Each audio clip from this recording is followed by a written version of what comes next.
उम्मीद है आप लोग खैरियत से होंगे। आज का हमारा टॉपिक है types of matrices. There are several types of matrices but the most commonly use are. वैसे तो मैट्रिसेस की बहुत सी टाइप्स हैं, लेकिन यहाँ पे हम कुछ को डिस्कस करेंगे। सबसे पहले हमारे पास आ जाता है रो मैट्रिक्स। रो मैट्रिक्स क्या होता है? जब भी हम रो मैट्रिक्स को देखते हैं तो हमारे जहन में आता है कि रो क्या है। रो एक हॉरिजॉन्टल लाइन है, ठीक है। तो हमारे पास रो मैट्रिक्स क्या है? A matrix is called a row matrix if it has only one row. जिसकी सिर्फ एक रो हो वो क्या कहलाता है? Row matrix. जैसे एक एग्जांपल है 2 - 1 7। अब इसकी क्या है? एक रो है R1। इसी तरह नेक्स्ट हमारे पास है कॉलम मैट्रिक्स। कॉलम मैट्रिक्स क्या होता है? इसमें कॉलम क्या है हमारे पास? वर्टिकल लाइन को कहते हैं, ठीक है। तो कॉलम मैट्रिक्स क्या होगा? Matrix is called a column matrix if it has only one column. जिसका एक कॉलम हो वो क्या कहलाता है? Column matrix. जैसे यहाँ हमारे पास एग्जाम्पल है F = 2 0 1। इसका क्या है? सिर्फ एक कॉलम है। नेक्स्ट हमारे पास है रेक्टेंगुलर मैट्रिक्स। रेक्टेंगुलर मैट्रिक्स क्या होता है? A matrix is called rectangular if the number of rows, मतलब जो नंबर ऑफ रोज हैं, is not equal to the number of column. जिसमें number of rows number of column के equal ना आए तो वो क्या कहलाती है हमारे पास? Rectangular matrix. एग्जाम्पल ले लेते हैं। जैसे हमारे पास B है A B C D E F। इसमें नंबर ऑफ रोज कितनी है? R1 R2, मतलब 2 रोज हैं, और C1 C2 C3, मतलब 3 कॉलम है, मतलब 2/3 का ये बन रहा है, ठीक है। मतलब इसमें क्या है? नंबर ऑफ रोज और नंबर ऑफ कॉलम्स क्या है? इक्वल नहीं है।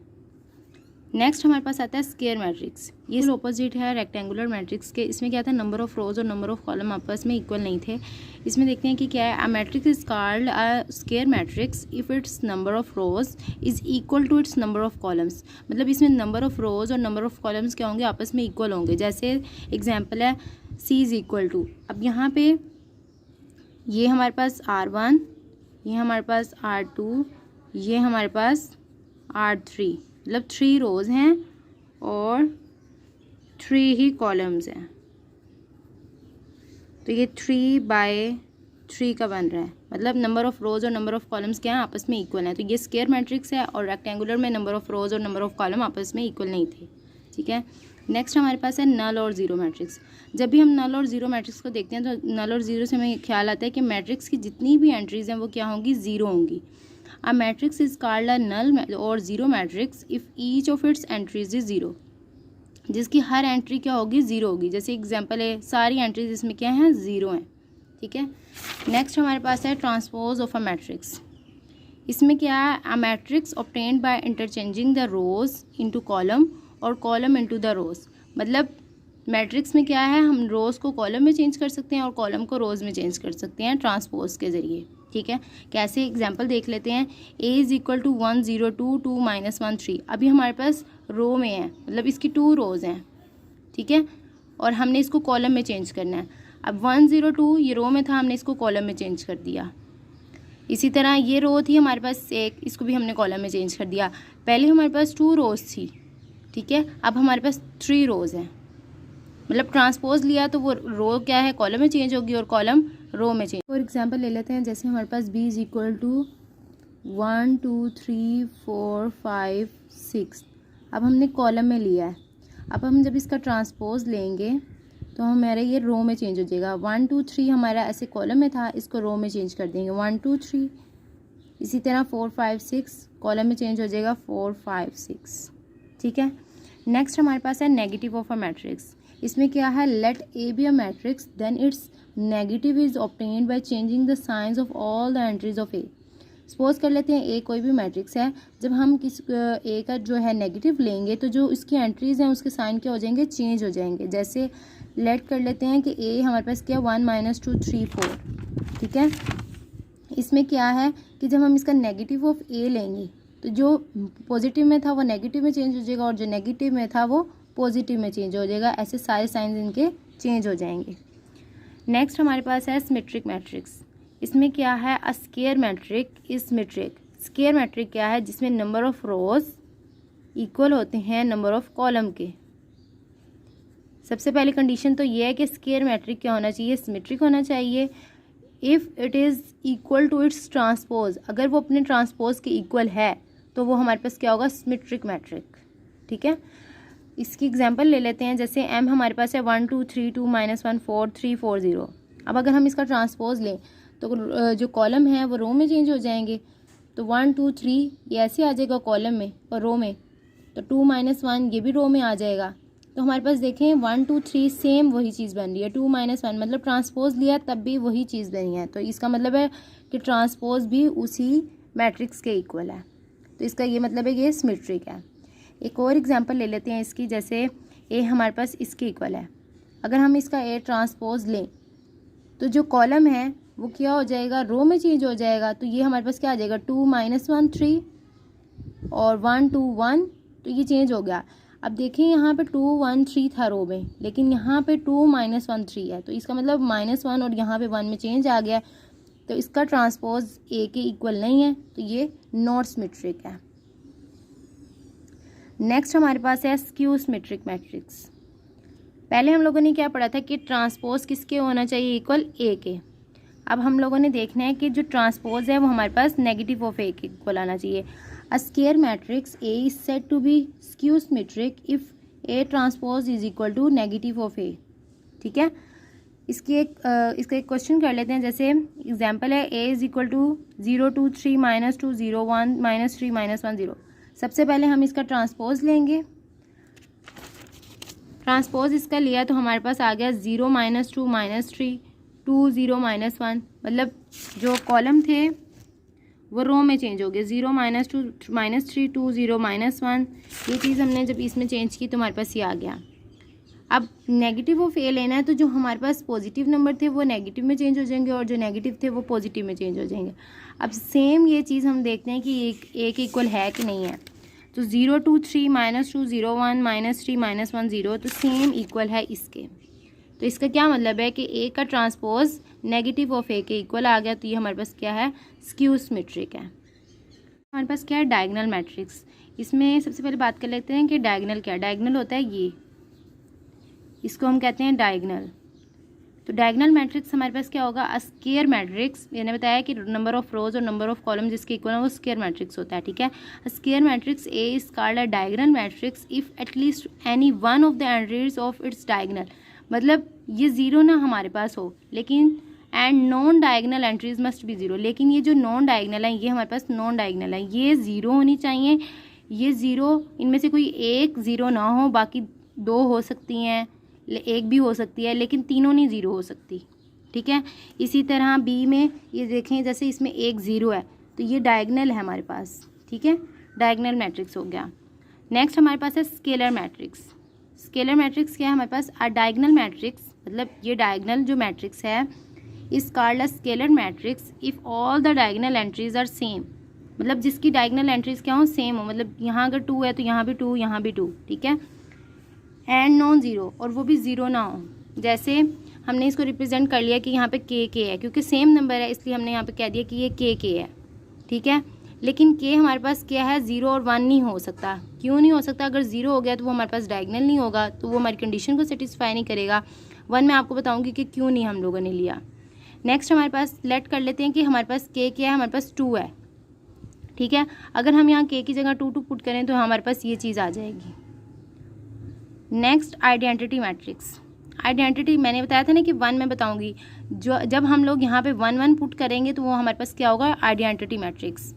Are diagonal matrix is called identity matrix. इसको हम यूनिट मैट्रिक्स भी कहते हैं if all diagonal entries are 1, जिसकी डायगोनल एंट्रीज क्या हो, 1 हो, उसको हम क्या कहते हैं, आइडेंटिटी मैट्रिक्स। ठीक है, नेक्स्ट इसके क्वेश्चंस कर लेते हैं। एक्सरसाइज नंबर 1.2 स्टार्ट करते हैं। From the following matrices identify unit matrices. हमने यूनिट मैट्रिसेस को आइडेंटिफाई करना है, रो को करना है, कॉलम को करना है और नल मैट्रिसेस को करना है। ठीक है, सबसे पहले हमारे पास क्या है, ए इज इक्वल टू 0 0 0 0। अब यहाँ पे सारी क्या है, एंट्री 0 0 है, तो इसका क्या मतलब है, ये हमारे पास नल मैट्रिक्स है या ज़ीरो मैट्रिक्स है।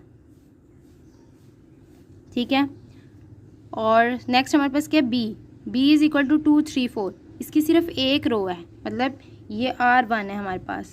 ठीक है, तो इसका क्या मतलब है कि ये हमारे पास रो मैट्रिक्स है। ठीक है, हमारे पास क्या है कि C इज़ इक्वल टू 4 0 6। अब इसमें क्या है कि सिर्फ एक सिर्फ एक कॉलम है, तो ये क्या है हमारे पास कॉलम मैट्रिक्स है। ठीक है, इसके बाद हमारे पास आता है डी इज इक्वल टू 1 0 0 1। अब इसकी डायगोनल में क्या है, सेम एंट्रीज़ हैं, तो इसका क्या मतलब है कि यहाँ 1 1 है, तो इसका मतलब है ये हमारे पास यूनिट मैट्रिक्स है या आइडेंटिटी। ठीक है, नेक्स्ट यहाँ पे सिर्फ हमारे पास एक 0 है, तो इसका क्या मतलब है, ये हमारे पास नल मैट्रिक्स है। ठीक है, next F is equal to 5 6 7। अब ये हमारे पास सिर्फ एक कॉलम है, तो इसका मतलब है ये कॉलम मैट्रिक्स है। ठीक है, क्वेश्चन नंबर 2 है, from the following matrices identify square matrices, rectangular matrices, row matrix, column matrices, identity और नल। सबसे पहले हमारे पास आ जाता है -8 2 7 12 0 4। अब इसमें नंबर ऑफ रोज देख लेते हैं, R1 R2 मतलब 2 रोज हैं और 3 कॉलम्स हैं, C1 C2 C3, तो 2/3। अब इसमें नंबर ऑफ रोज और नंबर ऑफ कॉलम्स इक्वल नहीं है, तो ये क्या मतलब है हमारे पास, ये रेक्टेंगुलर है। ठीक है, इसके बाद हमारे पास क्या है 3 0 1। अब इसमें क्या है, एक ही सिर्फ कॉलम है, तो इसका क्या मतलब है, ये कॉलम मैट्रिक्स है हमारे पास। इसके अलावा इसमें एक कॉलम है, 3 रोज हैं। ठीक है, मतलब ये 3/1 का बन रहा है, तो इसमें भी नंबर ऑफ रोज और कॉलम सेम नहीं है, तो इसका मतलब ये रेक्टेंगुलर भी है। नेक्स्ट हमारे पास क्या है 6 -4 3 -2। अब इसमें 2 नंबर ऑफ रोज हैं और 2 ही नंबर ऑफ कॉलम्स हैं। ठीक है, तो इसका क्या मतलब है, ये क्या है, स्क्वायर मैट्रिक्स है। ठीक है, नेक्स्ट हमारे पास क्या है 1 0 0 1। अब इसको देख के लग रहा है कि डायगोनल एंट्रीज सेम है, तो ये क्या है हमारे पास यूनिट मैट्रिक्स भी है यानी आइडेंटिटी, और साथ ही साथ नंबर ऑफ रोज भी इक्वल हैं और कॉलम भी, और ये स्क्वायर मैट्रिक्स भी है। नेक्स्ट हमारे पास क्या है 1 2 3 4 5 6। अब इसमें नंबर ऑफ रोज कितनी हैं, 3 हैं, और नंबर ऑफ कॉलम कितने हैं, 2 हैं, तो इसका मतलब ये क्या है, ये हमारे पास रेक्टेंगुलर है। ठीक है, नेक्स्ट 3 10 -1। अब इसमें क्या है, सिर्फ एक रो है, तो इसका क्या मतलब है, ये हमारे पास रो मैट्रिक्स है, और साथ ही साथ इसमें नंबर ऑफ रोज और नंबर ऑफ कॉलम इक्वल नहीं है, तो ये हमारे पास रेक्टेंगुलर भी है। ठीक है, नेक्स्ट इसमें भी क्या है, सिर्फ एक ही कॉलम है, तो ये क्या है हमारे पास कॉलम मैट्रिक्स है, और साथ ही साथ ये हमारे पास रेक्टेंगुलर भी है, क्योंकि नंबर ऑफ रोज और कॉलम इक्वल नहीं है। नेक्स्ट इसमें क्या है, नंबर ऑफ रोज भी 3 हैं और नंबर ऑफ कॉलम भी 3 हैं, तो ये हमारे पास क्या है, स्क्वायर मैट्रिक्स है।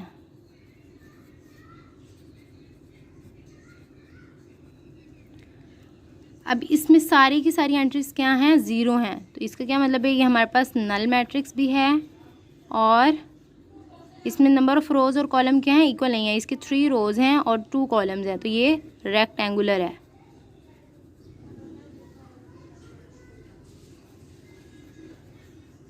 ठीक है, नेक्स्ट क्वेश्चन नंबर 3 है, from the following matrices identify diagonal matrix, scalar and unit. तीनों को देखना है हम लोगों ने, तो सबसे पहले देखते हैं ए। अब इसमें क्या है, हमारे पास सेम हमारे पास क्या है, नंबर्स हैं। ठीक है, तो ये क्या है, हमारे पास स्केलर भी है और साथ में ये डायगोनल एंट्रीज हैं, क्योंकि नॉन डायगोनल क्या है, हमारे पास 0 है, तो ये क्या है, हमारे पास डायगोनल भी है।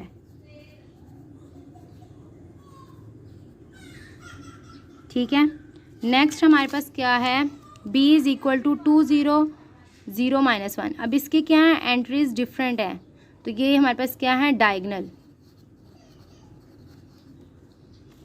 Next c is equal to 1 0 0 1। अब इसकी डायगोनल एंट्रीज में क्या है, सेम नंबर्स हैं, 1 है, तो ये क्या है हमारे पास आइडेंटिटी और यूनिट मैट्रिक्स, और साथ ही साथ ये भी डायगोनल है। नेक्स्ट 3 0। अब ये भी क्या है हमारे पास, एक सिर्फ एंट्री 0 है, बाकी क्या है, एक हमारे पास नंबर है, तो इसका क्या मतलब है, ये भी हमारे पास डायगोनल है। नेक्स्ट ई हमारे पास क्या है, 5 - 3, तो ये किसके इक्वल होगा, 5 - 3 2 0 0 और यहाँ पे भी 2 आएगा, तो इसका क्या मतलब है, ये भी हमारे पास क्या है, स्केलर मैट्रिक्स।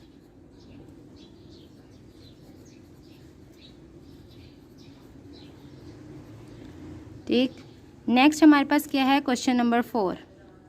इसमें क्या कह रहे हैं कि जो find negative of matrices A B C D and E, हमने इन सब का क्या है, नेगेटिव फाइंड करना है। जैसे हमारे पास A है, अब इसका जब हम नेगेटिव ऑफ A लेंगे तो जो सारी एंट्रीज़ हैं वो क्या हैं, जो पॉजिटिव थी वो नेगेटिव में चेंज हो जाएंगी। जैसे -1 0, इसको हम लिख सकते हैं -1 -1, तो ये हमारे पास किसके इक्वल आ जाएगा, -1 0 1 के। ठीक, इसी तरह अगर B का हम नेगेटिव लें तो हमारे पास क्या आएगा, ये -3 -1 -2 -1, तो ये हमारे पास किसके इक्वल आ रहा है, -3 1 -2 और -1 के। तो इसका क्या मतलब है कि हमारी जो पॉजिटिव वाली थी वो नेगेटिव में चेंज हो जाएंगी और जो नेगेटिव वाली थी एंट्रीज वो पॉजिटिव में चेंज हो जाएंगी। सेम अगर इसका लें हम लोग नेगेटिव, तो ये हमारे पास क्या आएगा, -2 -6 -3 -2। इसी तरह अगर नेगेटिव ऑफ D लें तो ये हमारे पास क्या आएगा, -3 -4 2 5, इनके साथ भी माइनस आएगा, तो ये हमारे पास क्या आ जाएगा, 3 4 -2 -5। ठीक है, मतलब ये नेगेटिव में थी ये पॉजिटिव में चेंज होगी और ये पॉजिटिव में थी ये नेगेटिव में चेंज होगी। ठीक है, नेक्स्ट हमारे पास है E = अब इसका नेगेटिव लें हम लोग तो ये क्या आएगा हमारे पास, -1 -2 -5 -3, तो ये आ जाएगा हमारे पास इक्वल -1 -2 5 -3। ठीक है, नेक्स्ट हमारे पास क्या है, question number 5। Find the transpose of the following matrices. हमने इन मैट्रिसेस का क्या है, ट्रांसपोज फाइंड करना है। ट्रांसपोज में मैंने बताया था कि जो कॉलम होगा वो रो में चेंज हो जाएगा और रो है वो कॉलम में चेंज हो जाएगी। अब अगर इसका ट्रांसपोज लेंगे, हमारे पास कॉलम में है, तो अगर इसका लेंगे तो हमारे पास रो में आ जाएगा 0 1 -2, कॉलम में है तो ये आ जाएगा 0 1 -2 रो में। ठीक, नेक्स्ट हमारे पास क्या है, क्वेश्चन नंबर इसका 5 का B पार्ट। इसमें क्या है, इसका अगर ट्रांसपोज लें हम तो हमारे पास क्या आएगा, अब ये रो में है तो ये कॉलम में चेंज हो जाएगी 5 1 -6। ठीक, नेक्स्ट C = अब ये इसका C का ट्रांसपोज लेंगे तो ये क्या आ जाएगा, 1 2 3, ऐसे रो कॉलम में है तो ये रो में आ जाएगा 1 2 3 और 2 -1 0। ठीक, नेक्स्ट D हमारे पास क्या है, D का ट्रांसपोज लेंगे तो हमारे पास आ जाएगा 2 0 3 5। ठीक, नेक्स्ट E हमारे पास क्या है, E = 2 -4, इसका ट्रांसपोज लेना है तो ये आ जाएगा हमारे पास 3 5।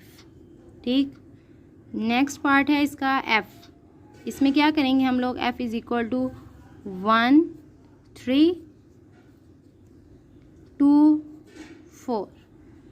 ठीक, मतलब ट्रांसपोज में ये है कि रो जो है वो कॉलम में और कॉलम रो में चेंज हो जाएगा। ठीक है, क्या है क्वेश्चन नंबर 6। इसमें क्या कह रहे हैं, verify that if A = 1 2 0 1 B = 1 1 2 0। तो हमने क्या प्रूव करना है कि A ट्रांसपोज का ट्रांसपोज किसके इक्वल है, A के, और B ट्रांसपोज का ट्रांसपोज किसके इक्वल है, B के। सबसे पहले फर्स्ट पार्ट ले लेते हैं, हमारे पास क्या आएगा, A ट्रांसपोज का ट्रांसपोज किसके इक्वल आना चाहिए, A के। तो यहाँ पे हमारे पास A क्या है, 1 2 0 1। ठीक, उसके बाद अगर हम इसका ट्रांसपोज लें तो वो किसके इक्वल आएगा, हमारे पास जो रो है वो कॉलम में चेंज हो जाएगी और कॉलम रो में, तो ये आ जाएगा हमारे पास 1 0 2 1। ठीक है, उसके बाद अगर इसका अगेन ट्रांसपोज लें तो हमारे पास क्या आएगा, 1 2 0 1। मतलब ये A और A ट्रांसपोज का ट्रांसपोज आपस में क्या इक्वल है, 1 2 0 1। यहाँ पे A की वैल्यू भी थी और A ट्रांसपोज और ट्रांसपोज का क्या है, 1 2 0 1। तो इसका क्या मतलब है, this shows that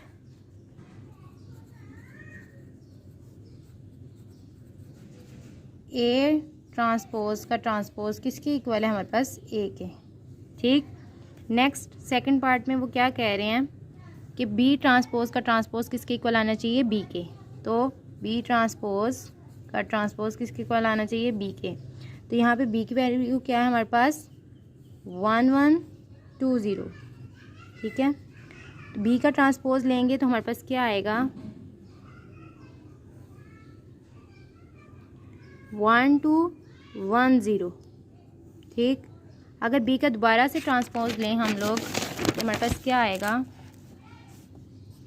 B transpose का ट्रांसपोज हमारे पास किसके इक्वल आएगा, हमारे पास ये था तो ये आ जाएगा 1120।